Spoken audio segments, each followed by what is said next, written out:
Hoje eu vou falar sobre cobiça para dois grupos diferentes de homens casados. O primeiro é aquele grupo que diz assim, ó: André, como você quer me falar sobre para não cobiçar outras mulheres? A minha esposa é uma jararaca, a minha esposa não rapa o sovaco, a minha esposa não me dá atenção, a minha esposa é viciada em serviço de casa, prefere ficar limpando a casa do que tirar um tempo comigo, ou o contrário, não faz nada do serviço de casa e deixa eu fazer tudo sozinho. E eu acabo cobiçando as outras mulheres na rua. E o segundo grupo é aquele que é completamente satisfeito com a esposa, é, e parece que isso é uma coisa meio que contraditória, mas existem homens que são completamente satisfeitos com a esposa em relação à beleza física, em relação à relação sexual, em relação à intimidade, conexão, tudo mais.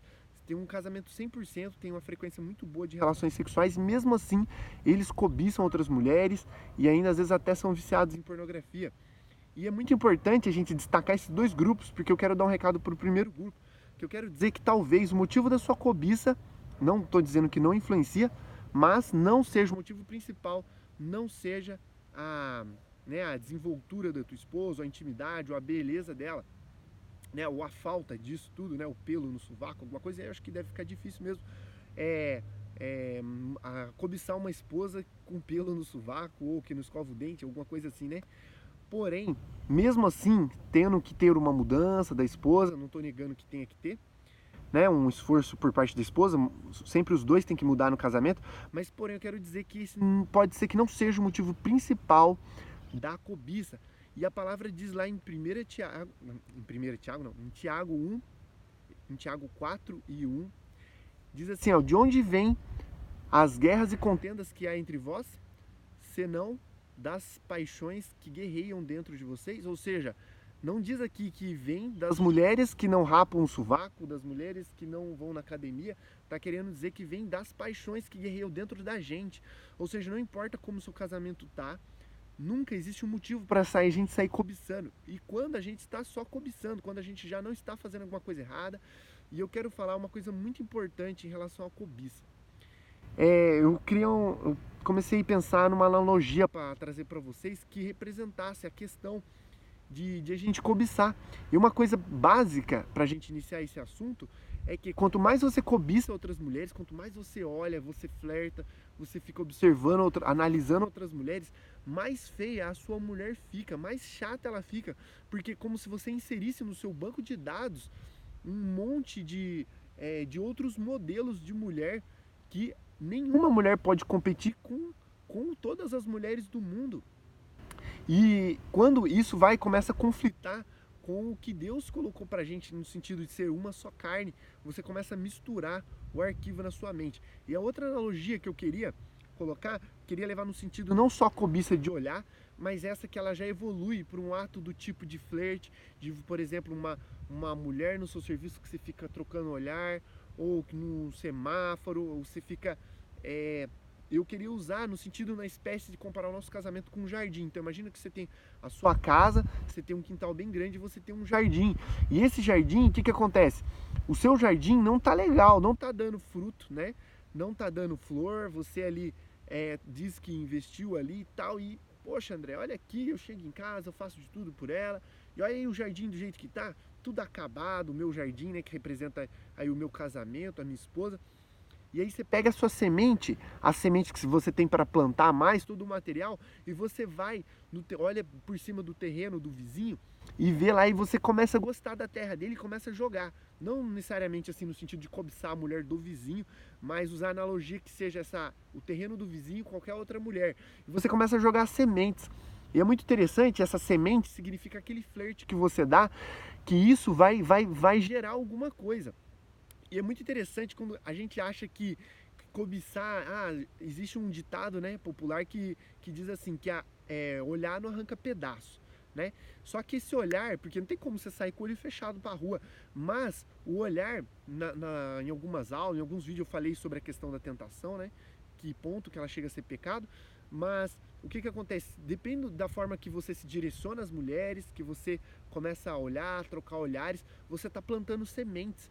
E a palavra diz que se a gente olhar com cobiça para uma mulher, se a gente atentar numa mulher para cobiçá-la, nós já adulteramos, cara. E então é muito séria a questão da cobiça. Não tem essa de, olhar não arranca pedaço. Esse flerte, ele é um adultério. E o diabo, ele tá muito de olho nisso, cara. A gente acha que o diabo, não, tá. Cara, e essa semente, ela vai ser cobrada. Tipo assim, o diabo, ele, cara, quando você não peca, ele já vai te acusar de coisas que você não fez. Pra te perturbar, pra te jogar culpa, pra te afastar de Deus. Imagina daquelas coisas que você faz, ou seja, do adultério, a dose diária de adultério que a gente às vezes pratica no dia a dia, de ficar cobiçando as mulheres na rua, que não são nossas. E o que acontece? Cara, ele vai cobrar isso. Ou seja, ele vai começar a perturbar você em tudo que você tem feito. Pode ser numa situação prática, como assim, por exemplo, tem uma mulher do seu serviço que você ficou plantando uma semente ali todo dia, um lugar que você passa, e aí vai chegar uma hora que vai começar a brotar essa semente. Talvez essa mulher vai começar a corresponder, vai começar a te olhar, e aí vai vir uma vozinha na mente.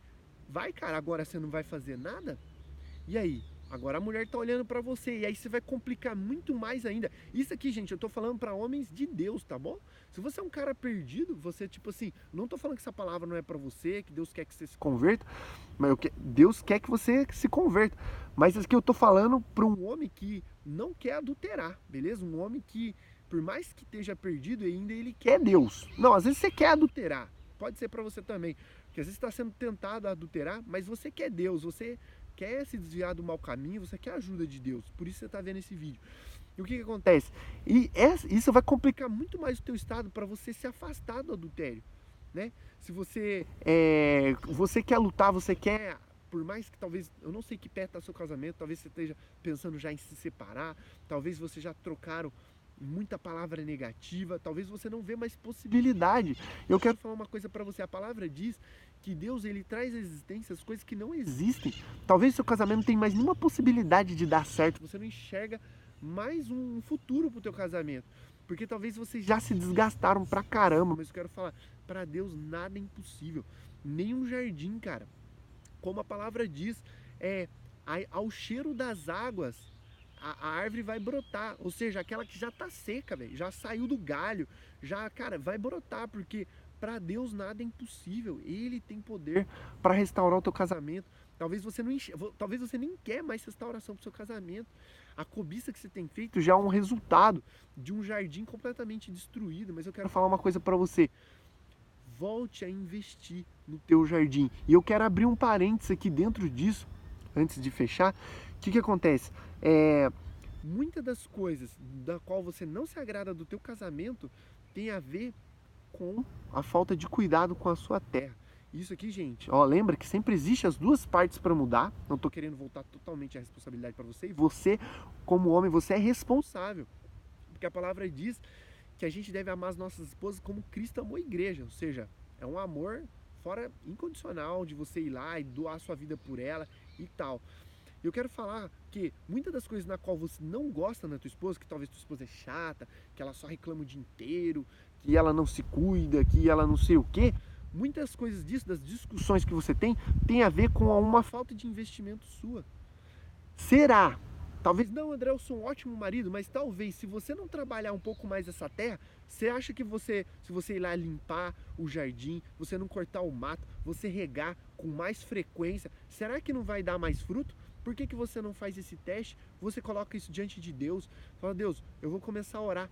E não seja tipo assim, vou dar uma última chance, vou fazer isso só para ver se é isso mesmo que o André tá falando. Eu quero falar, cara, na maioria das vezes falta muito da nossa parte. Ou seja, o que você espera nela talvez é um amor que você não plantou. Lógico, como eu disse, tem um trabalho dela também, mas eu quero pedir para você não só confiar no seu trabalhar, que você vai lá e dar um presente, fazer uma surpresa, mas no trabalhar do Espírito Santo. Quanto tempo você tem tirado de oração pela tua esposa? Porque quando a gente briga, desencana, a gente não quer às vezes nem orar pela nossa esposa. Eu quero falar, comece a orar pela tua esposa, não desista da tua esposa. E Deus pode mudar o seu casamento.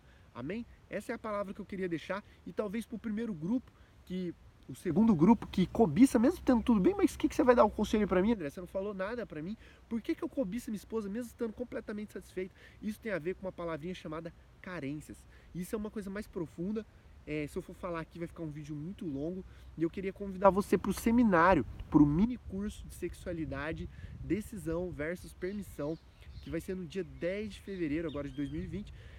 E vai ser, se você quer, você precisa se inscrever para ele, que ele vai ficar disponível só um dia, né?